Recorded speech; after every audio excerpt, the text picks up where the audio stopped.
आदरणीय दर्शकवृन्द नमस्कार। एनएसडिडी स्टुडियोको तर्फबाट यहाँहरूलाई हार्दिक स्वागत छ।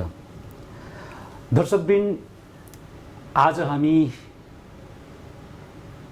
हङकङको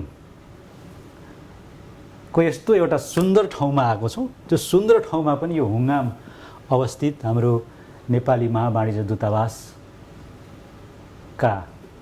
महावाणिज्य दूत कमल प्रसाद भट्टराईको निवासमा आएका छौँ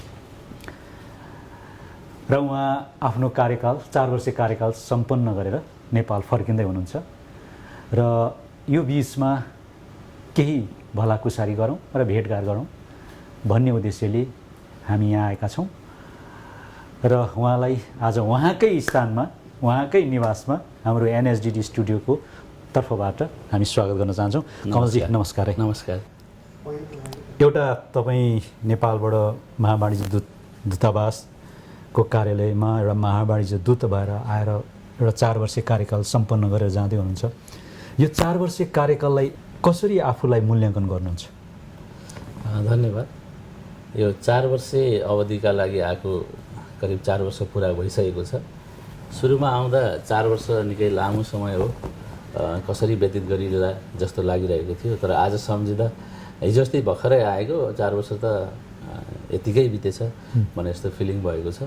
र वास्तवमा यो हङकङ एसियाज ओल्ड सिटी पनि भन्छ अनि मेनल्यान्ड चाइना र वर्ल्डलाई कनेक्ट गर्ने सुपर कनेक्टर पनि भन्छ अनि सबैभन्दा ठुलो हार्बर भएको सिटी पनि भन्छ। बिजनेस चाहिँ बिजनेसको सहर भन्छ, मल्टिनेसनल कम्पनीहरूको सहर भन्छ। यस्ता धेरै व्यापारिक लगानी सम्बन्धी आकर्षित नामहरूले परिचित यो हङकङ सहरमा 4 वर्ष व्यतीत गर्दाखेरि मलाई एउटा विशिष्ट खालको अनुभव हासिल गरेको र यहाँका बजार, व्यापारी, कूटनीतिक समुदाय, नेपाली समुदाय र यहाँका प्राकृतिक सांस्कृतिक सुन्दरताहरूले एउटा धेरै अनुभव हासिल गरेको र नेपाली समुदायहरूसँग नजिक भएर नेपाली भूमिभन्दा बाहिर रहे पनि काम गर्न पाउँदा र नेपाल सिङ्गो जस्तो किसिमको संरचनामा छ त्यही किसिमको संरचना सिङ्गो नेपाल अथवा सिङ्गो मिनी नेपाल हङकङमा पाउँदा मलाई नेपालीहरूसँग नेपालमै रहेर काम गरे जस्तो अनुभव पनि भयो। र विदेशमा कूटनीतिक समुदाय, व्यापारिक समुदाय, इन्टरनेसनल प्रबुद्ध समुदायहरूसँग नेटवर्किङ गरिरहन पाउँदाखेरि चाहिँ नेपालभित्र प्राप्त हुने जुन अनुभव हो त्योभन्दा भिन्न किसिमको र एउटा विशिष्ट किसिमको अनुभूति भएको छ मलाई। जस्तो अब त्यो जुन अनुभूतिहरू तपाईँले अहिले भनिरहँदाखेरि त्यो जुन तपाईँसँग सम्बन्धित अब विभिन्न राष्ट्रका राजदूत निकायहरूसँग तपाईँले साटेका अनुभवहरू हजुर जुन उहाँहरूले चाहिँ कसरी ग्रहण गर्यो जस्तो लाग्छ तपाईँलाई? ठिक छ। अब यो सन्दर्भमा कुरा गर्नुपर्दा करिब 200 भन्दा बढी कूटनीतिक भेटघाट नेटवर्किङहरूमा उपस्थिति हुने अवसर प्राप्त भएर हरेक उपस्थितिहरूमा नेपाल र नेपालीको छुट्टै पहिचान, नेपालको पर्यटकीय सम्भावनाहरूको बारेमा, व्यापारिक सम्भावनाहरूको बारेमा, लगानीका सम्भावनाहरूका बारेमा र पछिल्लो अवस्थामा नेपालमा डेभलपमेन्ट भएको राजनीतिक अवस्था, राजनीतिक स्थिरता, नयाँ संविधान जारी भएको, तिनै तहको इलेक्सनहरू चाहिँ सम्पन्न भएर अब नेपाल चाहिँ एउटा विकासको युगमा अवतरण गर्दै गरेको, अगाडि बढ्दै गरेको सन्देश दिन पाउँदा एकदम खुसी लाग्यो। र कूटनीतिक समुदाय, व्यापारिक समुदाय र स्थानीय चिनिया समुदायहरू निकै ध्यानाकर्षित हुनुभएको छ। र यही सन्दर्भमा म के भन्न चाहन्छु भने यो बेलामा करिब 4 वर्षको अवधिमा हामीले धेरैसँग इन्टरेक्सन गरेकाहरूमध्ये करिब 100 भन्दा बढी स्थानीय चिनिया समुदायहरू चाहिँ नेपालमा लगानी गर्नको लागि एकदम आकर्षित हुनुभएको छ। व्यापार यहाँको व्यापारलाई त्यहाँ पनि एक्सटेन्सन गर्नको लागि खुसी हुनुभएको छ र हामीले नेपालमा आयोजना भएका लगानी र व्यापार सम्बन्धी कार्यक्रमहरूमा उहाँहरूलाई नेपालमा पठाएर नेपालको वास्तविकताबारे बुझ्न पनि हामीले चाहिँ अभिप्रेरित गऱ्यौँ। उहाँहरू जानुभयो, आएर पनि फेरि इन्टरेक्सन छलफल गऱ्यौँ। उहाँहरूले चाहिँ एकदम राम्रो सकारात्मक फिडब्याक लिएर आउनुभयो। त्यसै गरी पर्यटकीय सम्भावनाहरूको बारेमा हामीले उहाँहरूसँग बोल्थ्यौँ र हामीले आफूले पनि भिन्न तरिकाले कार्यक्रमहरू गऱ्यौँ। जस्तै अब भिजिट नेपाल 2020 आउनुभन्दा अगाडि नेपालको पर्यटन प्रवर्धनका लागि जुन एउटा अन्तर्क्रियात्मक कार्यक्रमहरू गर्ने गरिन्थ्यो त्यो अन्तर्क्रियात्मक कार्यक्रमहरूलाई अलिकति छोट्याउँदै र आउटडोर एक्टिभिटीहरूलाई हामीले चाहिँ बढी महत्त्व दियौँ। जस्तो नेपालमा बढी सम्भावना भनेको ट्रेकिङ, एक्सपिडिसन, हाइकिङका कुराहरू छन् भने र माउन्ट एभरेस्ट चाहिँ सबैले चिन्ने, नेपाल चाहिँ सगरमाथाको देश हो भनेर चिन्ने भएको हुनाले माउन्ट एभरेस्ट हाइकिङलाई चाहिँ हङकङमा एउटा स्थापित गर्नुपर्छ भन्ने हिसाबले हामीले स्थापित गऱ्यौँ। माउन्ट एभरेस्ट हाइकिङ नाम दिएरै कूटनीतिक समुदाय, स्थानीय समुदायहरू र नेपाली समुदायहरूलाई सहभागी गराएर विभिन्न भनौँ न हाइकिङ र सुन्दर ट्रेकिङ रुटहरूमा र पर्यटकीय स्थानहरूमा हामीले चाहिँ कार्यक्रम आयोजना गरेपछि त्यो कार्यक्रमबाट एउटा प्रभावित भएर ओहो नेपाल त एकदम लभली प्लेस रहेछ होइन, नेपाल चाहिँ अब हाइकिङ ट्रेकिङका लागि एकदम सुन्दर ठाउँ रहेछ अनि वातावरणीय हिसाबले, सांस्कृतिक सम्पदाका हिसाबले र सामाजिक सांस्कृतिक हिसाबले पनि एउटा विशिष्ट ठाउँ रहेछ भनेर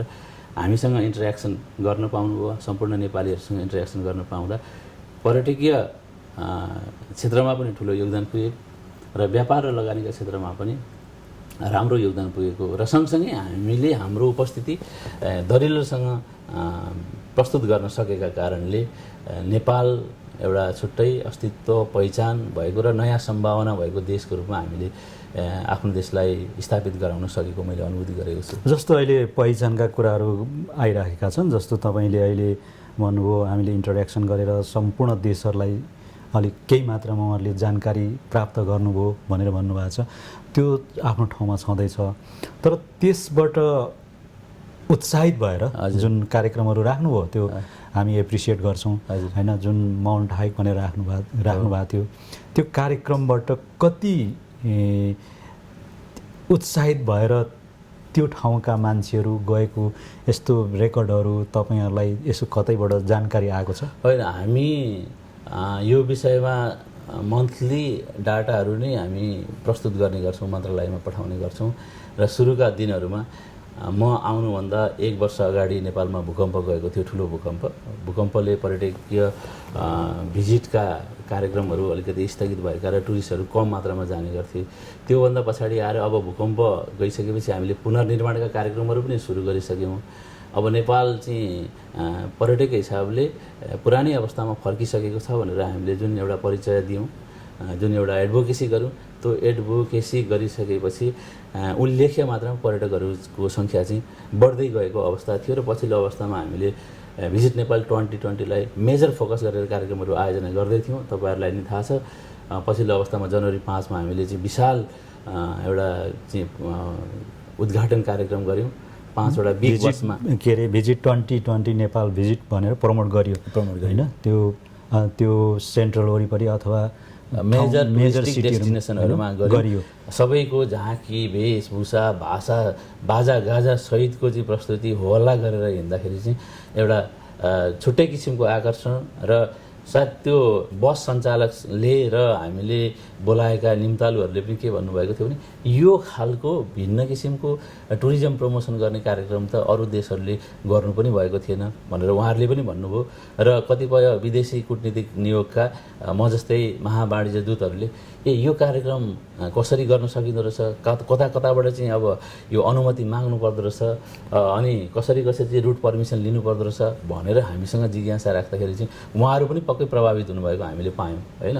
स्थानीय समुदाय इभन त्यो बिग बसमा हामीले गरेका थियौँ, बिग बस सञ्चालकले पनि हामीलाई एप्रिसिएटिङ यस्तो कार्यक्रम कहिले कसैले गरेको थिएन र तपाईँहरूले आगामी दिनमा कार्यक्रम गर्नुहुन्छ भने हामी तपाईँहरूलाई प्रायोरिटी दिन्छौँ र स्पेसल डिस्काउन्ट दिन पनि तयार छौँ आगामी दिनमा भनेर उहाँहरूले आफैले आफ्नो बिजनेसलाई फोकस गरेर पनि हामीलाई एप्रिसिएट गर्नुभएको थियो भने चाहिँ पक्कै प्रभावित कार्यक्रम। कमलजी त्यो मैले माने त्यो जुन तरिका अपनाइएको थियो होइन त्यो आफैमा एउटा टिपिकल पनि थियो। तपाईँले भनिरहनु भएको छ त्यसमा विभिन्न झाँक्री सांस्कृतिक झाँक्रीहरू थिए, त्यो पहिलो पनि हो। तर त्यसबाट जुन अब भिजिट 2020 को अवस्था थियो त्यति बेला लगभग यो कोरोनाको सङ्क्रमितको अवस्था आइसकेको थियो। मुख्य भूमि चीनमा अलिअलि चर्चा आइसकेको थियो, यहाँ हामी पनि अलिकति सजग हुनुपर्छ कि भन्ने खालको सङ्केतहरू आउन थालिसकेको थियो। तर त्यो जुन प्रमोट एउटा गरियो त्यो एउटा उदाहरणीय बन्यो। तर जुन त्यो पेस गरेको उदाहरणले जुन नेपालमा तानिने हाम्रो कति लाखको भिजिट हङकङबाट भित्र्याउने भन्ने अभियान 20 लाख भन्ने थियो होइन। तर त्यो त फेल भयो नि। होइन यो हामीले आयोजना गरेको कार्यक्रमले फेल भएको भन्न मिलेन यसलाई। यो त विश्वव्यापी महामारी आयो, अहिले विश्व नै पर्यटकको हिसाबले अब ठप्प भएको अवस्था छ क्या। मान्छेहरू आधाभन्दा बढी चाहिँ लकडाउनमा घरभित्रै बसिरहेको अवस्था छ भनेपछि त्यो जुन बेलामा नेपाल सरकारले घोषणा गर्यो, नेपालमा पनि भव्य उद्घाटन गऱ्यौँ, हङकङमा हामीले भव्य उद्घाटन गऱ्यौँ, त्यो बेलामा यो महामारी आउने भनेर कल्पना गर्ने कुरो पनि थिएन, किनभने यो कसैको काबुभन्दा बाहिरको परिस्थिति कसैले फोरकास्ट गर्ने विषय पनि थिएन। त्यसले गर्दा अब अकस्मात आयो, नेपाल सरकारले पनि पछि भिजिट नेपाल 2020लाई अहिले स्थगित गर्नु पर्यो भनेपछि त्यसपछि त्यसको प्रभाव त जतिखेर देखिने बेला आउँदै थियो त्यतिखेर कोरोनाले हामीले झ्याप्पै छोपिहाल्यो होइन। जुन एउटा त्यो कुरो कोरोनाको एउटा सङ्क्रमित जुन अवस्था थियो त्यसले कता कता जुन तपाईँहरूले लिनुभएको अभियान थियो अथवा हाम्रो नेपाली समुदायको अभियान थियो त्यसमा केही हदसम्म कोरोना भाइरस नआइदिएको भए पुरा भएको भए एकदम उल्लेख्य मात्रामा त्यतिखेरै सहभागी साथीहरूले के भन्नुभएको थियो भने 20 लाख त करिब 6 महिनाभित्रमा पुग्ने देखियो। हङकङमा जस्तो यस्तरी कार्यक्रम गरियो भने त अरू ठाउँमा पनि गरियो भने 20 लाख त 1 वर्षमा होइन 6 महिनामै पुग्ने देखियो भनेर त्यतिखेरै साथीहरूले चाहिँ समाजका अगुवा साथीहरूले चाहिँ एउटा विभिन्न टिभी सञ्चार माध्यमहरूमा अन्तर्वार्ता पनि दिनुभएको मैले सुनेको छु। भनेपछि पक्कै पनि ठुलो सङ्ख्यामा त्यसले प्रभाव पार्थ्यो। त्यसको केही 1 हप्ता 1.5 हप्तासम्म हामीलाई चाहिँ भिसा एप्लाई गर्नेहरूको सङ्ख्या पनि उल्लेख्य मात्रामा बढिरहेको थियो। तर पछि अकस्मात अब भनौँ न जारी भएका भिसाहरू पनि क्यान्सिल गर्नुपर्ने अवस्था आयो जब नेपालमा चाहिँ लकडाउन सुरु भयो। त्यसपछि होइन लकडाउन खुलेपछि उहाँहरूले चाहिँ अब त्यो 15 दिनको भिसा लिनुभएको थियो भने पनि त्यसलाई चाहिँ डिसेम्बर 31सम्मलाई प्रयोग गर्न पाउने भनेर नेपाल सरकारले डिसिजन गरेर उहाँहरूलाई लिइसकेकाहरूलाई र तपाईँको भिसा अवधि सकिए पनि 2020को डिसेम्बर 31सम्म चाहिँ तपाईँ चाहिँ नेपाल ट्राभल गर्न पाउनुहुन्छ है भनेर हामीले फेरि सूचना पनि गऱ्यौँ होइन। स्टिल उहाँहरूसँग त्यो भिसा छ र परिस्थिति अनुकूल हुँदै गयो होइन। अब चीनमा जस्तै अरू ठाउँमा अथवा नेपालमा पनि भाइरस नफैलिएको अवस्था फेरि आयो भने सायद उहाँहरूले भिजिट गर्नुहुन्छ होला पक्कै पनि। जस्तो अहिले यो भिजिट नेपालको कुराहरू अब हामी एकछिन बिट मारौँ है। अब त्योभन्दा पनि अब हामी अर्को विषयमा लागौँ। जस्तो मेन गरेर अहिले हङकङमा नेपालीहरूको सङ्ख्या आधिकारिक रूपमा तपाईँहरूलाई जानकारी आएअनुसार 25,000। यो 25,000 नेपालीहरूको मेन गरेर हङकङमा बसोबास गर्नेहरू नेपालीहरूको मेन समस्या चाहिँ के देख्नु भएको थियो तपाईँले?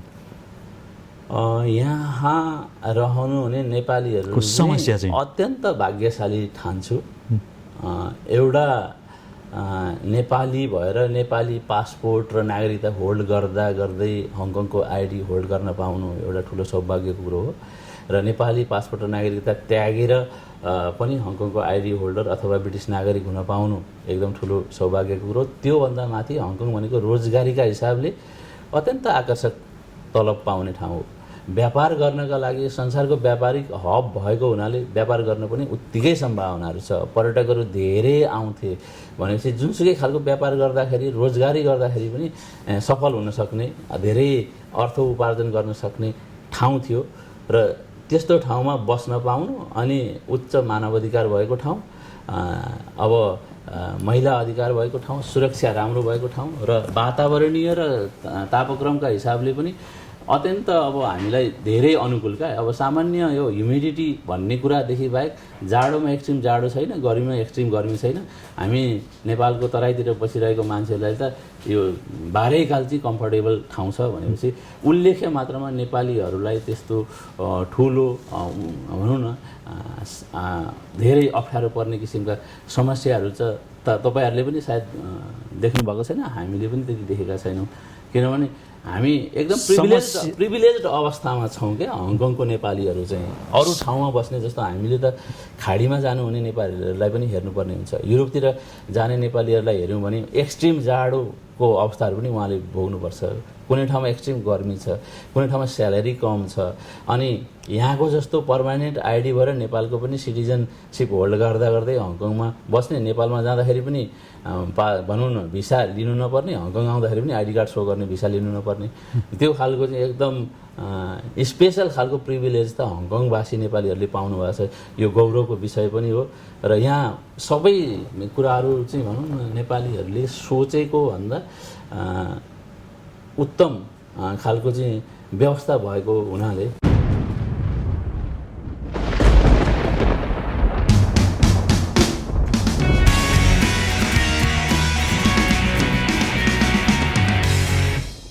यो यसो भनिरहँदाखेरि तपाईँले खासमा नेपालीहरू हङकङमा खासै त्यस्तो ठुलो समस्या छैन भन्नु खोज्नु भएको?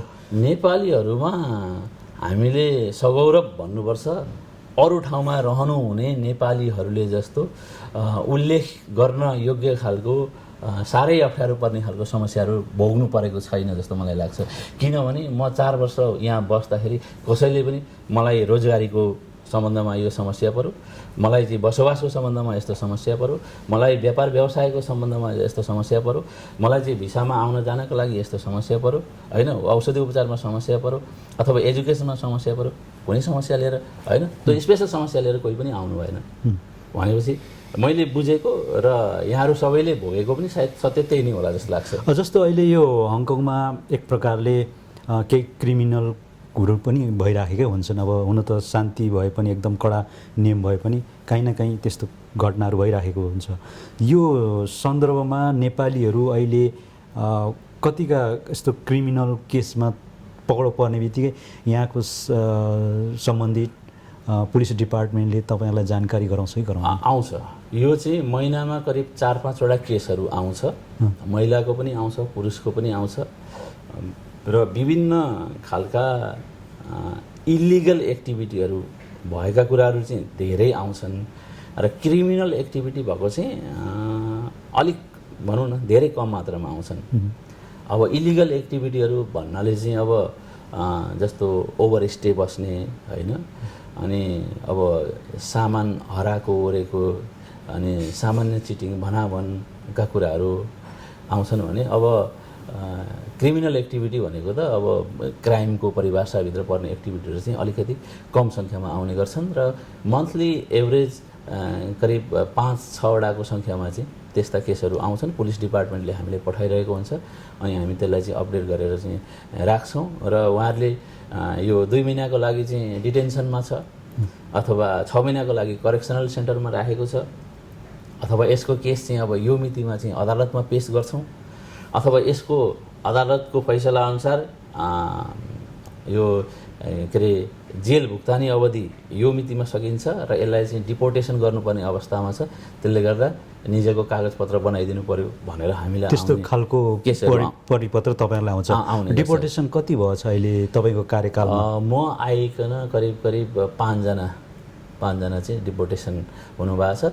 प्राय सबै जसो चाहिँ ओभरस्टे अथवा इमिग्रेसन सम्बन्धी इलिगल कामहरूको परिभाषाभित्र परेकाहरू चाहिँ रहनुभएको। उहाँहरू त हङकङबाट आउनु पाउनुहुन्न त, डिपोर्टेसन गरेकाहरू त आउनु पाउनुहुन्न। डिपोर्टेसन गर्दाखेरि चाहिँ यति अवधिसम्म हङकङमा आउन नपाउने अथवा होल लाइफ आउन नपाउने उहाँहरूको त्यो क्राइमको त्यो क्याटेगोरी पनि छुट्याएको छ। क्याटेगोरी छुट्याएको भनेपछि अहिले 5जना जुन तपाईँको कार्यकालमा 5जना डिपोर्टेसन भएको छन्, हजुर, त्यसमा के छ, सबै अब आउनै नपाउने खालका छन् कि त्यसको विभिन्न समय तोकेर यति समयभित्र चाहिँ हङकङ प्रवेश गर्न नपाउने भनेर आएको छ। कसैको 2 वर्ष, 3 वर्ष, 5 वर्ष त्यसरी भनेर आएको छ।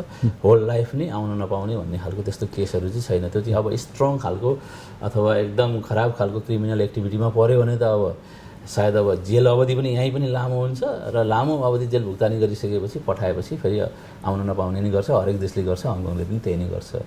जस्तो यो लामो जेलमा राखेका कैदीहरूबारे तपाईँलाई जानकारी छ कि छैन? एकदम जेलमा बसेको अदालतले फैसला गरेर जेलमा बसेको हकमा हामीलाई पठाउँछ हङकङ गभर्मेन्टले।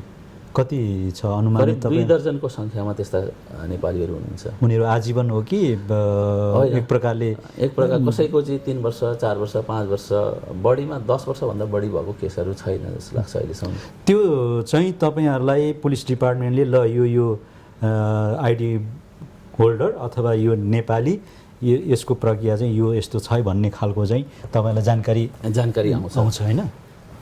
अनि अर्को जस्तो यो त्यो जानकारी आउँछ र यदि तपाईँले भिजिट गर्न चाहनुहुन्छ, उहाँसँग भेटघाट गर्न चाहनुहुन्छ भने यो सम्पर्क राखेर भिजिटको टाइम मिलाएर तपाईँको देशको नागरिकलाई, तपाईँको देशको पासपोर्ट आइडी भएको मान्छेलाई भेटघाट गर्न सक्नुहुन्छ भनेर हामीले पठाउँछ र हामीले बेला मौकामा भेटघाट पनि गर्ने गरेका छौँ। र कतिपय जेलमा बस्ने साथीहरूले चाहिँ के भन्ने गर्नुहुन्छ भने ठिकै छ, अब म आफ्नो क्राइम अनुसार म आफ्नो सजाय यहाँ भोगिरहेको छु, अहिले मलाई त्यस्तो सहयोग पनि चाहिएको छैन, भेटघाट गरी नरहँदा पनि हुन्छ भन्नुभएको छ। कसैले चाहिँ अब तपाईँको फ्यामिलीहरूलाई कन्ट्याक्ट गरिदिनुपर्छ कि भन्दाखेरि होइन, मेरो इन्फर्मेसन अब गोप्य राखिदिनु भन्ने गर्नुभएको छ। र कतिपय अवस्था हामीलाई चाहिँ जानकारी चाहिँ आउँछ हाम्रो रेकर्डको लागि, तर उहाँहरूले के भन्नुहुन्छ भने मलाई मेरो इन्फर्मेसन चाहिँ कसैलाई नदिनु भनेको हुँदो रहेछ। अनि हङकङको चाहिँ अब प्राइभेसी लका कारणले मान्छे हामीसँग यस्तो यस्तो किसिमको यस्तो यस्तो क्राइमको मान्छे हामीसँग छ, तिम्रो इन्फर्मेसनको लागि मात्रै हो, but he is not willing to meet you, he is not seeking any assistance from you भनेर पनि हामीलाई जानकारी आउँछ। त्यस्तो खालको केसहरू आउँछ। जस्तो अब यो ज्यान मुद्दाहरूको केसहरूमा के कस्तो छ सर, तपाईँलाई केही थाहा छ? अब ज्यान मुद्दा भनेको त संसारमा सबै ठाउँमा चाहिँ अब नेपालीहरू सिभियर खालको क्रिमिनल केसहरू पर्छ र ज्यानकै केसहरूमा चाहिँ सायद कतिवटा केस एकदम नगण्य सङ्ख्यामा सायद 2टा जति केसहरू जस्तो लाग्छ मलाई, होइन, त्यति धेरै ठुलो सङ्ख्यामा छैन। एउटा केस त हामीले पनि फलोअप गरेको थियौँ। हजुर, उनीहरूको कैद चाहिँ आजीवन हो। आजीवन हुनाले अब करिब 10 वर्ष बसिसकेपछि उहाँहरूको आचरण हेरेर माफी हुन सक्ने खालको अवस्था देखिन्छ। त्यो भनेपछि कुनै पनि हत्या गरिसकेपछि 10 वर्ष बसिसकेपछि उनको आचरण हेरेर भनौँ न, अब क्राइमको पनि हुन्छ नि, अब सिधै अब देखादेखि गरेको अथवा सामान्य आरोपहरूले मात्रै प्रमाणित भएको विभिन्न केसहरू हुनसक्छ। यो त अब क्रिमिनल केसहरू, अब क्रिमिनल क्राइम सम्बन्धित वकिलहरूलाई नि सोध्नुपर्ने अवस्था हुनसक्ला। तर अहिलेसम्म अब जुन नेपालीहरूको अवस्था छ त्यो ठुलो सङ्ख्यामा पनि छैन र उहाँहरूले 20 वर्ष आजीवन भनेको 20 वर्ष हो, त्यो 20 वर्ष भुक्तानी गर्नुपर्ने अवस्थाको पनि देखिँदैन। जस्तो कमलजी, अब तपाईँ लगभग अब 4 वर्ष कार्यकाल पुरा गरेर फर्किँदै हुनुहुन्छ। हजुर। र यो एउटा कार्यकालमा जुन तपाईँले अनुभव गर्नुभयो त्यो आफ्नो ठाउँमा छ, होइन? तर तपाईँको कार्यकालबाट सिधा भन्दाखेरि नेपाल सरकारले कस्तो खालको बेनिफिट पायो भन्ने लाग्छ? यस्तो, हामी अब नेपाल सरकारका कर्मचारी हौँ, किनभने तपाईँले यहाँबाट केही त दिएर दिनु त भएन नि। एकदम बिल्कुल, मैले आफ्नो भिन्न खालको अनुभव सँगालेको छु र भिन्न खालको एचिभमेन्ट प्राप्त भएको छ भनेर मैले तपाईँलाई बताइसकेको छु। र हामी जुनसुकै कार्यालयमा जान्छौँ त्यो कार्यालयको कार्य प्रकृति अनुसार हामीले गर्नुपर्ने कामहरूका विभिन्न क्याटेगोरीहरू हुन्छन् र मैले हङकङ नेपाली महावाणिज्य दूतावासको कामको क्याटेगोरीलाई नै हेर्नु पर्यो भने पहिलो काम भनेको एउटा कूटनीतिक भेटघाटका माध्यमबाट नेपाल र हङकङ बिचको सम्बन्धलाई अझै प्रगाढ बनाउँदै जाने एउटा प्रमुख काम हो, होइन? त्यसमा मैले कूटनीतिक भेटघाटमा स्ट्रङली आफ्नो उपस्थिति जनाएर नेपालको पर्यटन, लगानी, व्यापार लगायतका विषयहरूमा चाहिँ आफ्नो भनौँ नेपालको सम्भावना यहाँ प्रस्तुत गरेको तपाईँले भनिसकेँ। र दोस्रो काम भनेको यहाँ भएका नेपालीहरूलाई कन्सुलर सेवा प्रदान गर्ने हो। कन्सुलर सेवा प्रदानबाट हङकङमा रहेका नेपालीहरू अलमोस्ट, म चाहिँ अब सगौरव नै भन्नुपर्छ, प्रायः सबै नेपालीहरू चाहिँ सन्तुष्ट रहेको पाउँछु।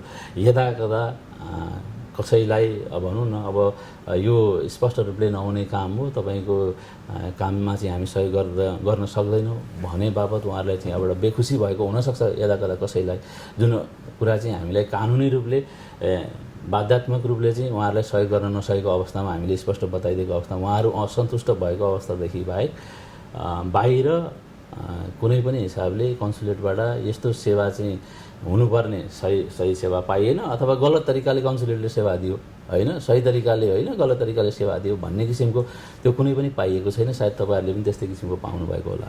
र बाँकी पर्यटन प्रवर्धन गर्ने कुरामा हामीले भिन्न किसिमको प्रक्रिया अपनायौँ, होइन, लगानी प्रवर्धन गर्ने कुरामा भिन्न किसिमको प्रक्रियाहरू अपनायौँ, त्यसरी चाहिँ व्यापार प्रवर्धन गर्ने कुराहरूमा चाहिँ भिन्न किसिमको प्रक्रिया अपनायौँ र हङकङमा रहेका नेपालीहरूसँग एउटा सुमधुर सम्बन्ध स्थापना गरेर नेपाल र नेपालीको हितमा कन्सुलेट र नेपाली समुदायहरू सँगसँगै अगाडि बढ्नुपर्छ भन्ने कुरालाई चाहिँ हाम्रा कार्यक्रमहरूमा नेपालीहरूको जुन एउटा बाक्लो उपस्थिति भयो, प्रायः जुनसुकै कार्यक्रमहरूमा प्रमुख संस्थाका चाहिँ समूहहरू, कार्यकारी समितिका पदाधिकारीहरू अथवा प्रमुखहरू र उहाँहरूको समन्वयमा आवश्यक सङ्ख्यामा नेपाली दाजुभाइ दिदीबहिनीहरूको उपस्थितिले गर्दा हामी नेपाली समुदायको परिचालनका माध्यमबाट नेपाल र नेपालीको हितलाई ध्यानमा राखेर पर्यटन प्रवर्धन गर्ने, व्यापार प्रवर्धन गर्ने, लगानी प्रवर्धन गर्ने अथवा कन्सुलरबाट प्रवाह गर्नुपर्ने सेवाहरूलाई अझ परिमार्जित र परिष्कृत बनाउँदै अगाडि लानुपर्ने कुराहरूमा अथवा हङकङ गभर्मेन्टसँग चाहिँ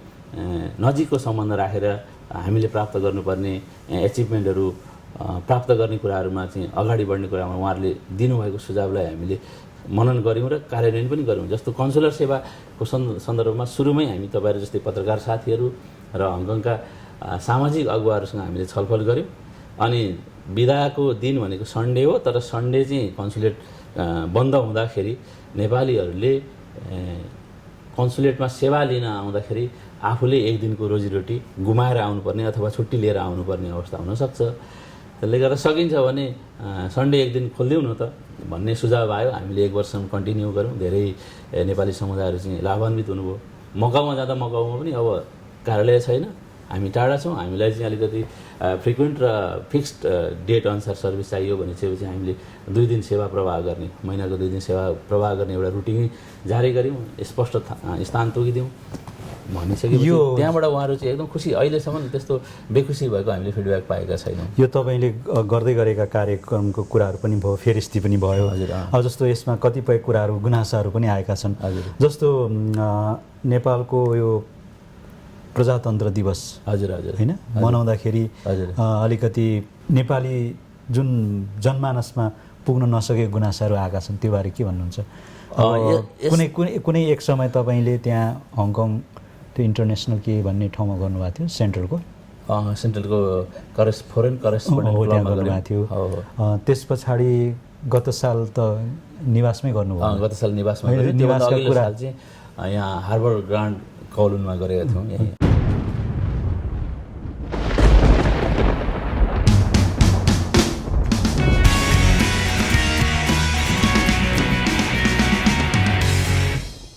अनि यस जुन यो बारेमा चाहिँ अलिकति त्यति धेरै नेपालीहरूलाई जमघट गराउन सकिएन, उपस्थिति गराउन सक्नु भएन भन्ने खालका कुराहरू आएका छन्। यसलाई चाहिँ के भन्नु त? होइन, यो गुनासोलाई चाहिँ मैले सहज रूपमा लिने गरेको छु। किनभने हामीले हायर गर्ने ठाउँको सङ्ख्यात्मक लिमिटेसन हुन्छ। फरेन करेस्पोन्डेन्ट क्लबमा म्याक्सिमम 180 जनाको स्थान थियो। अनि हामीले यो हार्बर ग्रान्ड कौलुनमा गर्दाखेरि करिब 200 जनाको सङ्ख्यामा मात्रै अतिथिहरू बोलाउन सक्ने अवस्था थियो। र फेरि बजेटको कुराहरू पनि आउँछ। अझै ठुलो ठाउँ लिएर सङ्ख्या त बढाउन सकेला, फेरि बजेटको लिमिटेसन पनि छ।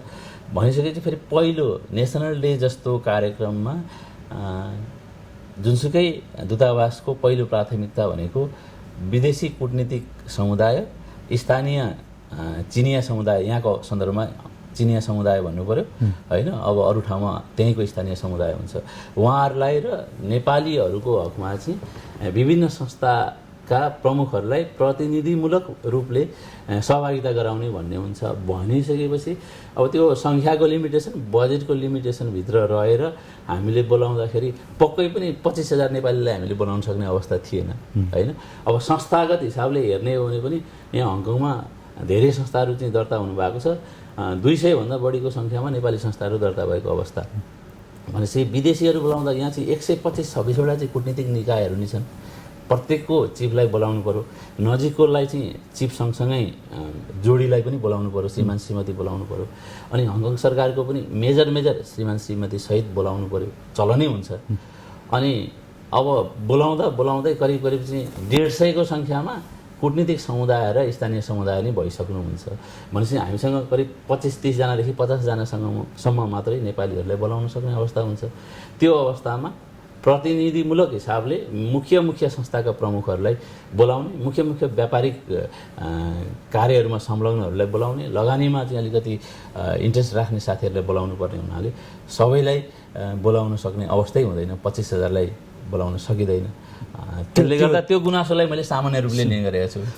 अर्को जस्तो हिजोस्ति यो कोरोना भाइरस सङ्क्रमित हुँदै गर्दाखेरि त्यसको अलिक सङ्क्रमितको जुन एउटा सुरुवाती चरणभन्दा पनि अलिक अझै मध्यभन्दा पनि उग्र नै भइराखेको बेला मात्रै महावाणिज्य दूतावासको कार्यालयबाट कोरोनाबाट जोगिनुपर्छ भन्ने खालको एउटा सूचना आउट भएको थियो है। अनि त्यसमा फेरि तपाईँले अनलाइन मार्फत कति जानकारी गराउनु होला भन्ने खालको एउटा प्रक्रिया पनि गर्नुभएको थियो। यो प्रक्रिया अलिक तपाईँले सूचना जारी गर्दा पनि अलिक ढिलो भयो कि, र प्रक्रियामा जुन त्यो अनलाइन मार्फत कतिजना सहभागी भए र त्यसको उद्देश्य के हो? विशेष रूपले विशेष परिस्थितिहरूमा आफू कार्यरत रहेको ठाउँमा रहेका नेपाली समुदायहरूलाई सजग गराउने, सतर्क गराउने र सुरक्षित रूपले रहनका लागि आह्वान गर्ने सबै दूतावासहरूको कर्तव्य हुन्छ। म सानो प्रसङ्ग अगाडिको पनि जोड्छु। गत वर्षको जुन महिनादेखि हङकङमा एक किसिमको एउटा सामाजिक राजनीतिक आन्दोलन सुरु भयो। सुरुका दिनहरूमा अलिकति धेरै सङ्ख्यामा आन्दोलनहरू हुने, होइन, ठुलो सहभागिता हुने, त्यसले गर्दा नेपालीहरूलाई चाहिँ आफ्नो काममा जाँदा आउँदा भिडभाडमा जानुपर्ने अवस्था र त्यहाँबाट जोगिँदाखेरि राम्रो हुन्छ भन्ने हामीले निष्कर्ष निकाल्यौँ। नेपाली समुदायका अगुवाहरू नै राखेर छलफल गर्दाखेरि भने त्यही किसिमको सूचना सम्प्रेषण गऱ्यौँ। र पछिल्लो अवस्थामा भनेको चाहिँ कोरोना भाइरस अब चिनको मुख्य भूमिमा वुहानमा फैलिँदै थियो, हङकङमा पनि फाटाफुटा आउन थालिसकेको थियो र नजिक भएको हुनाले र चिनिया र हङकङको बिचमा आउने जाने क्रम बाक्लो हुने कारणले गर्दा हङकङमा पनि चाँडै फैलिन सक्छ। यसबाट चाहिँ हामी जोगिनुपर्छ। यो आँखाले नदेखिने किसिमको भाइरस हो। यसको चाहिँ सतर्कता भनेको भिडभाडमा नजाने हो, आफ्नो सुरक्षा सतर्कता अपनाउने हो, मास्क लगाउने हो, होइन, सानिटाइजर गर्ने अथवा हात सरसफाइमा ध्यान दिने र इम्युनिटी पावर बढाउने, पोजिटिभ थिङ्किङ लिएर चाहिँ अगाडि बढ्नुपर्छ भन्ने नै थियो। त्यसमा पनि हामीले सामाजिक अगुवाहरूले छलफल गऱ्यौँ र त्यही किसिमको सूचना सम्प्रेषण गऱ्यौँ। त्यो सूचना सम्प्रेषणबाट त्यस्तो नेगेटिभ फिडब्याक मलाई पाए जस्तो लाग्दैन। र सँगसँगै बेला मौकामा जुन ठाउँमा हामी काम गर्छौँ त्यो ठाउँमा रहेका नेपालीहरूको सूचना, बेसिक इन्फर्मेसन भनौँ न, आधारभूत इन्फर्मेसनको नाम, ठेगाना अथवा पासपोर्ट नम्बरसम्म, है, र टेलिफोन नम्बरसम्म अथवा इमेलसम्म चाहिँ हामीले लिनुपर्ने हुन्छ। धेरै डिटेल गहिरोमा चाहिँ अब आवश्यकताअनुसार जाने हो, तर सामान्य इन्फर्मेसन लिनुपर्छ र को नेपालीहरू कुन ठाउँमा कस्तो अवस्थामा रहनुहुन्छ भनेर हामीले जानकारी कलेक्सन गर्नुपर्ने हुन्छ। महामारीको सन्दर्भ आउँदै थियो। अब हामीले त विभिन्न किसिमका सम्भावनाहरूलाई चाहिँ अब फोरकास्ट गर्नुपर्ने हुन्छ र भोलिका दिनमा यो महामारी धेरै फैलियो। अब हङकङमा रहेका नेपालीहरू नेपाल जानुपर्ने अवस्था पनि आउन सक्ला, अथवा यहीँ विभिन्न किसिमको एउटा कुनै व्यवस्थापन गर्नुपर्ने सरकारको नीति अथवा हङकङ सरकारको नीतिहरू आउन सक्छ, होइन। नीतिहरू त परिस्थितिअनुसार चेन्ज हुँदै जान्छन् नि। भने त्यस्तो अवस्थामा हामीले सङ्ख्यात्मक हिसाबले चाहिँ कति के कस्तो अवस्थामा छौँ भनेर त्यो जानकारी कसैलाई अप्ठ्यारो नपर्ने हिसाबले र आफ्नो गोप्य सूचना पनि दिइरहनु नपर्ने हिसाबले सामान्य सूचना, सामान्य इन्फर्मेसन मात्रै दिन सक्ने र घरमै बसेपछि आफ्नो मोबाइलबाट टाइप गरेर पनि दिन सक्ने हिसाबले चाहिँ हामीले सूचना आह्वान गरेका थियौँ। करिब 5,000 जतिको सङ्ख्यामा साथीहरूले इनरोल गरिसक्नु भएको छ र अझै पनि फाटाफुटा इनरोल हुने क्रमहरू अगाडि बढिरहेको छ, होइन। जस्तो सर, यो जुन अहिले अब एउटा अर्को महत्त्वपूर्ण कुरो चाहिँ के भन्दाखेरि, जस्तो यहाँ मेन गरेर हङकङमा एउटा समस्या उठिराखेको समस्या चाहिँ जुन नेपालीहरूले बेहोर्ने, इमिग्रेसनमा आउँदा बेहोर्ने एउटा समस्या छँदैछ। त्यो कुनै समय थियो, अत्याधिक थियो, सोल्भ गइराखेको अवस्था पनि छ। तर जुन यहाँनिर एउटा विषय उठ्ने गर्छ, नेपालीहरूलाई पनि एउटा पासपोर्ट भिसामा आएर अथवा वर्किङ भिसामा आएर त्यो किसिमको कामहरू खोलाइदिनु पर्यो भन्ने खालका कुराहरू बेला बेलामा त्यो आइराखेका छन्। यो विषय तपाईँले चाहिँ कसरी फरवर्ड गर्नुभयो? एकदम यो विषयलाई बिचबिचमा मैले उठाउँदै आएको हो र हङकङ गभर्मेन्ट हामी पोजिटिभ छौँ, यो विषयमा हामी रिभ्यू गर्छौँ भनेर उहाँहरूले भन्दै आएको अवस्था हो। र पछिल्लो अवस्थामा विदाई भेटको क्रममा मैले एड मेमोर लेखेर नै, जुन हातले लेखेर दिइन्छ, होइन, फर्मल्ली अफिसियल चिठी नभएर हातले लेखेर र भेटघाटको क्रममा टेबलमा छोडेर हिँड्ने अथवा हस्तान्तरण गर्ने अथवा फर्मल्ली दिने विभिन्न मोडालिटी हुन्छ। मैले चाहिँ आफ्नो हातले लेखेर एउटा फाइलमा राखेर यहाँको कार्यकारी प्रमुखलाई चाहिँ हस्तान्तरण गरेको छु र उहाँले त्यो विषयलाई विशेष रूपले लिन्छु र यो विषय सम्बन्धित निकायमा फरवर्ड गरेर यसको समाधान निकाल्छौँ भन्नुभएको छ। र एड मेमोर भनेको एउटा चाहिँ अब कूटनीतिक एउटा यस्तो पहल हो जुन चाहिँ आफ्नो कार्यकालभरिमा विभिन्न समयमा कुराहरू उठाइन्छ, त्यो कुराहरू कतिपय पुरा हुन्छन् र पुरा हुन बाँकी रहेका कुराहरूलाई एउटा पुनः सम्झनाको लागि भनेर एउटा डिप्लोमेटिक वे आउट हो क्या त्यो। अब यी कुराहरू चाहिँ हामीले गर्न खोजिरहेका थियौँ, तर मेरो कार्यकालमा सम्भव नभए पनि अब निकट भविष्यमा यसको चाहिँ समाधान होस् है भनेर छोड्ने एउटा चाहिँ लिखित दस्तावेज हो त्यो, एकदम रेकर्डेड हुन्छ। त्यो चाहिँ तपाईँले यहाँको चिफ एक्जिक्युटिभलाई दिनुभएको छ? छोडेर गएको छु र सम्भवतः अब निकट भविष्यमा त्यो विषयमा पनि हङकङ गभर्मेन्टले रिथिङ्क गर्छ जस्तो लाग्छ। अब हामी अलिकति हाम्रो वार्तालाई पनि अब छोट्याउँदै जाउँ सर। जस्तो यो अहिले पछिल्लो चरण कोरोना भाइरसले नेपालमा जति पनि जानुभएको थियो, नेपालमा धेरै मान्छे लकडाउन भएको छ। हजुर हजुर। उहाँहरू नै हङकङ आउने सन्दर्भमा जुन यो पछिल्लो चरण नेपाल एयरलाइन र हिमालयन एयरलाइन्स बिचको विवादहरू यहाँ छत्ताछुल्लो पनि भइराखेको अवस्था छ। कहीँ कतै तपाईँहरूले जुन यो प्रक्रिया अपनाउँदै गर्दाखेरि भन्दै गर्दाखेरि यहाँको सरकार समक्ष कस्तो प्रक्रिया राख्नुभयो? किनभने पहिला त हामी आफ्नो मर्जीले आउँथौँ जान्थ्यौँ होइन, तर अहिले अवस्था एकदम नाजुक छ, गम्भीर छ स्थिति। यो बिचमा जुन भने जस्तो त हुँदैन, यसमा तपाईँहरूले कस्तो किसिमको पहल गर्नुभएको छ?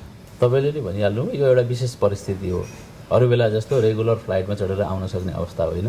र यो अवस्था भनेको हङकङ सरकारले हङकङका नागरिकदेखि बाहेक अरू नागरिकलाई हङकङमा आउन प्रतिबन्ध लगाएको अवस्था र नेपाल सरकारले पनि अहिले विदेशबाट आफ्नै नागरिकहरू पनि नल्याइरहेको अवस्था र आफ्ना देशमा रहेका विदेशी नागरिकहरूलाई विशेष किसिमको व्यवस्था गरेर विशेष किसिमको निर्णय गरेर चार्टर फ्लाइटबाट मात्रै सम्बन्धित देशहरूमा फर्काउँदै गरेको र त्यसका लागि सम्बन्धित देश र नेपाल सरकारको बिचमा कूटनीतिक पहलबाट भनौँ न विभिन्न शर्तहरू पालना गर्नुपर्ने हुन्छ।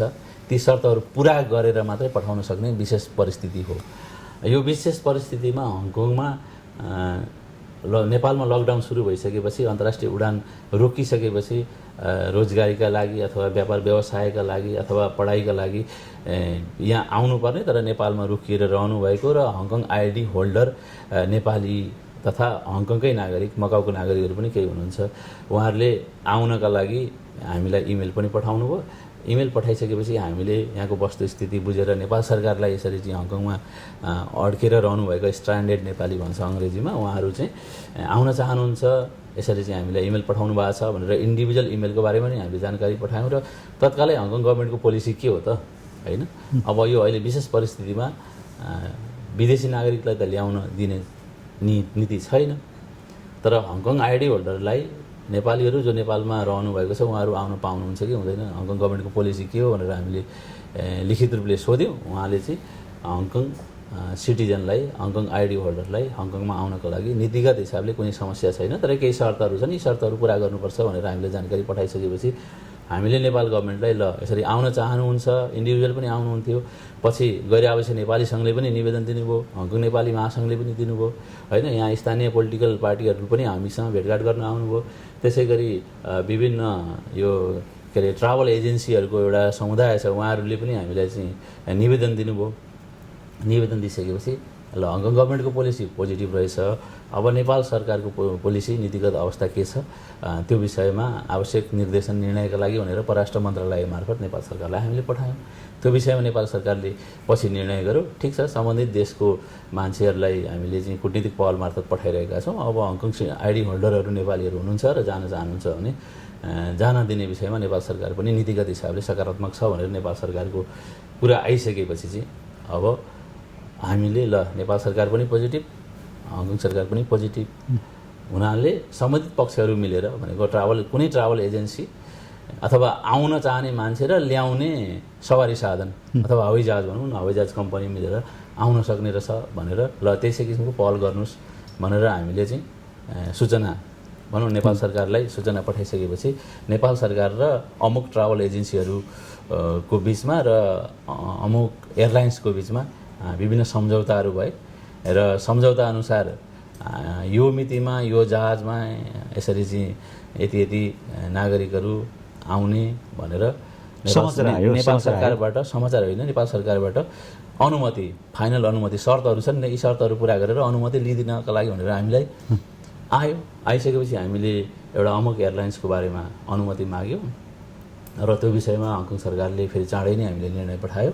त्यो अमुक एयरलाइन्स चाहिँ तत्कालीन अवस्थामा, अमुक भन्दाखेरि सिधै भनौँ हिमालय एयरलाइन्स, हामी अब स्पेसिफिक नाम नलिँदा पनि हुन्छ होइन। अब नेपालकै ध्वजावाहक अथवा नेपालमा रहेका नेपाली वायु सेवा कम्पनीहरू अथवा विदेशका वायु सेवा कम्पनीहरूले पनि त्यसरी चाहिँ चार्टर फ्लाइट गर्न सक्ने भनेर नेपाल सरकारको पछिल्लो डिसिजन पनि आइसकेको छ। भनेपछि अमुक एयरलाइन्सको विषय सबै कुराहरू आइसकेपछि हामीले हङकङ गभर्मेन्टलाई सोद्धाखेरि त्यो एयरलाइन्स चाहिँ अहिलेसम्म हङकङमा अपरेट नगरेको हुनाले त्यसका विभिन्न सेफ्टी फिचरहरू लगायतका विषयमा चाहिँ थप जानकारी लिनुपर्ने भएको हुनाले छोटो समयमा निर्णय गर्न नसकिने हामीले जानकारी प्राप्त भयो। त्यही कुरा नेपाल सरकारलाई पठाइसकेपछि फेरि नेपाल सरकारको निर्णय बमोजिम ट्राभल एजेन्सी र नेपाल एयरलाइन्स जो चाहिँ हङकङमा आइरहेको थियो, रेगुलर फ्लाइट गरिरहेको थियो, उहाँहरूको बिचमा सम्झौता भयो। त्यसपछि फेरि प्रक्रियागत रूपले एयरलाइन्स, पर्यटन मन्त्रालय र परराष्ट्र मन्त्रालय हुँदै हामी कहाँ आइसकेपछि हामीले ती शर्तहरूको बारेमा हङकङ गभर्मेन्टलाई सोध्यौँ। हङकङ गभर्मेन्टले ल ठिक छ आउन पाउँछ भनेर अहिले चाहिँ पछिल्लो अवस्थामा 1 तारिक 2 तारिकसम्ममा आउने भनेर फ्लाइट सेड्युलै आइसकेको छ।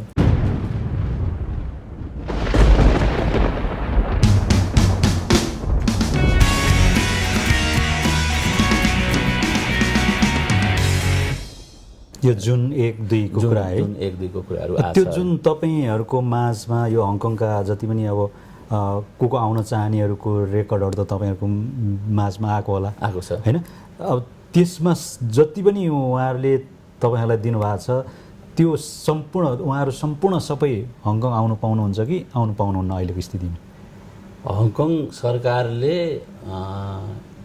आइडी कार्डको आधारमा इलिजिबिलिटी टेस्ट गर्छ हङकङमा ल्यान्ड गर्न पाउने कि नपाउने भन्ने। अहिलेको विशेष परिस्थितिमा ती सबै आउन पाउँछ भनेको छ र आउनका लागि चाहिँ फेरि प्रत्येक फ्लाइटमा फ्लाइटको डिटेल, प्यासेन्जरको डिटेल, डेटको डिटेल, रुटको डिटेल लगायतका कुराहरू पठाउनु पर्ने हुन्छ र प्रत्येक फ्लाइट वाइज हङकङ गभर्मेन्टले चाहिँ ल्यान्डिङ परमिसन दिने गर्छ।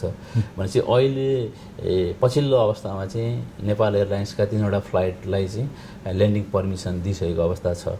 फर्दर अरू फ्लाइटहरूको बारेमा पनि प्रोसेस अगाडि बढिरहेको छ र भनौँ न अहिले नेपालमा करिब 1000+ नेपालीहरू चाहिँ हङकङ आइडी होल्डर नेपालीहरू चाहिँ हङकङ आउन चाहेको भनेर हामीलाई भनौँ न अनौपचारिक जानकारी विभिन्न माध्यमबाट जानकारी प्राप्त भएको हुनाले र क्रमिक रूपले आयो भने प्रायः सबैजना नै आउनु पाउने अवस्था छ र नेपाल सरकारले निर्णय पनि के गरिसकेको छ भने अब बाहिर रहेका नेपालीहरूलाई पनि अब हामी विभिन्न शर्तहरू पुरा गरेर नेपाल ल्याउँदैछौँ र नेपालमा भएका नागरिकहरूलाई पनि अब पहिलेदेखि नै पठाइरहेको हुनाले फेरि फर्दर पठाउन पनि सक्छौँ भनेर यो जुन रेस्ट्रिक्सनको रुल छ त्यसमा अलिकति फ्लेक्सिबिलिटी अपनाउन थालेको हुनाले आगामी दिनमा अब भनौँ न अब 1 तारिक 2 तारिकमा सबैजना आउन सक्नु होला, तर त्यसपछि आउने फ्लाइटहरूमा क्रमिक रूपले आउँदै जाँदाखेरि आउन नपाउने भन्ने त्यस्तो अहिले जस्तो जुन 1-2 आउने जुन जहाजबाट नेपाल हङकङबाट जान चाहनेहरू फर्किन मिल्छ कि मिल्दैन? अहिले नेपाल सरकारको नीति अनुसार चाहिँ पाइहाल्ने अवस्था छैन।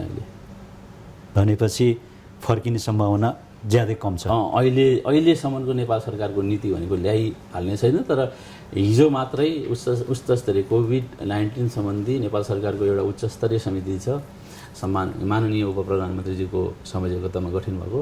त्यो समितिले निर्णय गरेर कार्ययोजना पारित गरिसकेको छ। अब थप तयारीहरू र कूटनीतिक पहलहरू गरेर बिस्तारै बाहिरका नेपालीहरू पनि ल्याउने भन्ने निर्णय हुन्छ। त्यसमा पनि प्रायोरिटी छ। विभिन्न अब सामाजिक सांस्कृतिक कारणले नेपाल जानै पर्ने अथवा उपचारको क्रममा रहेका अथवा जागिरबाट निकालिएका भनौँ न प्रायोरिटीका आधारमा बिस्तारै ल्याउने भन्ने नीति छ र चाँडै नै नेपाल सरकारको भनौँ न जुन कार्ययोजना नै पारित भइसकेको हुनाले बिस्तारै आउला। तर आजको मितिसम्म चाहिँ नेपालीहरूलाई फर्काइहाल्ने भनेर यो मितिमा फर्काउने भनेर डेट फिक्स भइसकेको अवस्था चाहिँ छैन। हवस् त कमलजी, तपाईँलाई धेरै अब कार्यक्रमको अन्तिममा तपाईँको कार्यकाल पुरा गरेर जाँदै हुनुहुन्छ र नेपालमा गएर तपाईँको उत्तरोत्तर प्रगतिको हामी कामना गर्न चाहन्छौँ होइन। र आजको यो कार्यक्रमबाट हामी अन्तर्वार्तामा छौँ र यो जाँदै अब मलाई यो कुरा चाहिँ अलिक भन्न मन लागिरहेको थियो होइन भन्ने कुराहरू हुन्छ नि कतै त्यो बोल्दै गर्दाखेरि सोध्दै गर्दा कतै हामी छुटाउँछौँ। केही छन् भने तपाईँले आफ्नो कुरा राख्न सक्नुहुनेछ। होइन, धन्यवाद। यो मलाई ओपन फोरम पनि तपाईँले दिनुभयो र हङकङमा आइसकेपछि हामीले विभिन्न नेपाली समुदायहरूसँग अन्तर्क्रिया गऱ्यौँ। यहाँका समस्याहरू के हुन् र कसरी अगाडि बढ्दा चाहिँ हामी सबै नेपाल र नेपालीको हितमा सङ्गठित रूपले अगाडि बढ्न सक्छौँ भनेर हामीले छलफल अन्तर्क्रिया र सुझावहरू सङ्कलन गऱ्यौँ। र त्यो सङ्कलन गर्ने क्रममा पत्रकार साथीहरूलाई पनि अलग्गै रूपले मैले एउटा कार्यक्रम आयोजना गरेको थिएँ। सायद तपाईँ पनि सहभागी हुनुहुन्थ्यो र त्यो बेलादेखि नै होइन सुरुमा आएका दिनदेखि गरिने विभिन्न कार्यक्रमहरूमा र हामीले आह्वान गरेको कार्यक्रममा उपस्थित भएर तपाईँहरूले रचनात्मक सुझाव उपलब्ध गराइदिनु भएर हामीले संयुक्त रूपले गर्नुपर्ने कार्यक्रमहरूलाई चाहिँ सफल बनाउनका लागि नेपाली महावाणिज्य दूतावासले सेवा प्रवाह कूटनीतिक भेटघाट र कूटनीतिक सम्बन्ध प्रगाढ बनाउने र नेपाल प्रवर्धन गर्ने, पर्यटन लगानी, व्यापार लगायतका कुराहरूलाई प्रवर्धन गर्ने र समग्र नेपालीहरूको एउटा उत्थानका लागि अथवा हितका लागि गर्ने कार्यक्रमहरूमा तपाईहरू पत्रकारिताको माध्यमबाट सहभागी भइदिनु भयो र तपाईहरू पत्रकार नभएको भए चाहिँ सहभागीहरूले मात्रै जानकारी पाउने अथवा मोबाइलमा खिचेको सूचनाहरू मात्रै उहाँहरूले चाहिँ आफ्नो साथीभाइलाई सेयर गर्ने अवस्था हुन्थ्यो भने तपाईँहरूको माध्यमबाट चाहिँ हङकङमा रहेका सम्पूर्ण नेपालीहरू, लोकल स्थानीय चिनियाहरू र संसारमा रहेका सबै नेपालीहरू, इभन नेपालमा रहेका नेपालीहरूको बिचमा पनि हाम्रा गतिविधिहरू, हाम्रा कार्यक्रमहरू होइन, हाम्रा संयुक्त प्रयासहरूलाई चाहिँ सम्प्रेषण गर्न तपाईँले ठुलो सहयोग गर्नुभयो। त्यसले गर्दा विशेष गरी पत्रकार साथीहरूलाई धन्यवाद दिन चाहन्छु। हामीले आयोजना गरेका कार्यक्रमहरूमा सक्रियतापूर्वक उपस्थित भएर कार्यक्रमहरूलाई सफल बनाइदिनु हुने सम्पूर्ण नेपाली दाजुभाइ दिदीबहिनीहरू, विभिन्न मुख्य संस्थाका प्रमुखज्यूहरू, कार्यकारी समितिहरू, त्यसै गरी स्थानीय चिनिया नागरिकहरू र कूटनीतिक समुदायलाई पनि हामी धन्यवाद दिन चाहन्छौँ। र अहिले अब हङकङमा विषम परिस्थिति, संसारमै विषम परिस्थिति छ, तर हङकङको परिस्थिति कोरोना भाइरसबाट अलिकति भनौँ न उन्मुक्ति नै भइसकेको अवस्था त नभनौँ, तर अरू ठाउँको हेर्दाखेरि चाहिँ धेरै राम्रो भइसकेको अवस्था छ। त्यसले गर्दा हङकङको अवस्था एकदम राम्रो होस्, तपाईँहरूको पनि एउटा व्यक्तिगत रोजगारी, व्यापार, शारीरिक स्वास्थ्य एकदम राम्रो होस् है, तपाईँहरूको चाहिँ अब ह्याप्पी लाइफ, हेल्दी लाइफ होस्, एकदम प्रोस्परस लाइफ होस् भनेर कामना गर्न चाहन्छु। र यो रोग हङकङमा जुन एउटा जिरोको अवस्थामा छ लोकल ट्रान्समिसन, त्यो त्यहाँभन्दा नबढोस्, हामी नेपालीलाई राम्रो होस्। अनि नेपालबाट आउन चाहने नेपालीहरू पनि सबै आएर आफ्नो रोजगार, व्यवसाय, पठन पाठनमा लाग्न सक्नुहोस्, यही शुभकामना दिन चाहन्छु। र तपाईँहरूले जुन एउटा मलाई जाँदा एउटा शुभकामना दिनुभयो, 4 वर्षको कार्यकालमा सहयोग पनि गर्नुभयो र अहिले जाने बेलामा पनि धेरै नेपाली समुदायहरू, करिब 1 दर्जनभन्दा बढी नेपाली समुदायहरूले न्यानो मायासहितको विदाई कार्यक्रम राखेर चाहिँ मलाई विदाई गर्नुभयो, शुभकामनाको शब्दहरू दिनुभयो, आफ्नो अनुभवहरू साटासाट गर्ने अवसर प्रदान गर्नुभयो। आज तपाईँ मिडियाको मार्फत यसरी चाहिँ आएर निवासमै आएर चाहिँ अन्तर्वार्ता लिएर आफ्नो कुराहरू भन्ने अवसर प्रदान गर्नुभयो।